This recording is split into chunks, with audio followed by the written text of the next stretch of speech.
Мұқағали әлемі қазақ жұрты үшін өлең боп өріліп, өлең боп өрбіген қашан.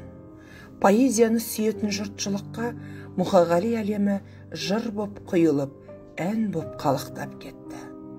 Мұқағали поэзиясын білмейтін бүгінде қазақ кемде-кем шығар. Жазылған естеліктер қаншама десеңші. Және біз ол естеліктен Мұқағалидың шынайы бейнесін тапқандай болдық. Өмірі өлеңге, өлеңі өміріне айналған Мұқағали бар онда. Мен әуестіктің не екенін ұмыттым.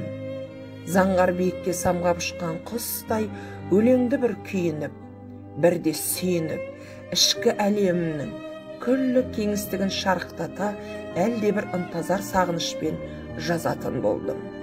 Содан кейін барып мен өзімнің өлеңге, ал өлеңнің қыр-сыры көп сиқырлы, ғажап жат дүниеге айналып бара жатқанын түйсіндім. Бұл қандай дүние екен деп таңданып та жүрдім.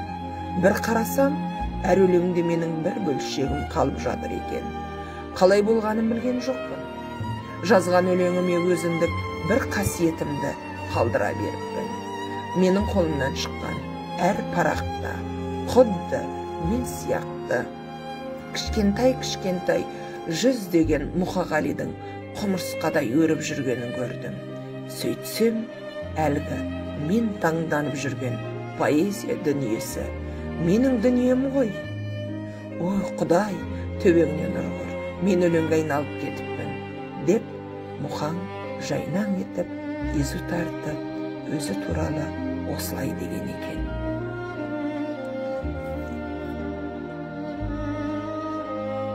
Поэзия, менімен егізбедің, сен мені сезесің бе, неге іздедің?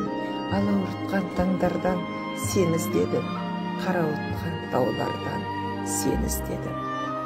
Сен іздедім кездескен адамдардан, бұлақтардан, бақтардан, алаңдардан, шырақтардан, оттардан, жалаулардан. Сен іздедім жоғалған замандардан. Сен іздедім досымнан, қасымнан да, ақша бұлттан іздедім жасымнан да. Сен бе дедім ақ нөсер ашылғанда, қызыл жасыл шұғыла шашылғанда, көкжиек пен көкжиек қосылғанда, махаббаттан іздедім сағыныштан, арманымнан іздедім алып ұшқан, сәттерімнен іздедім жаңылысқа.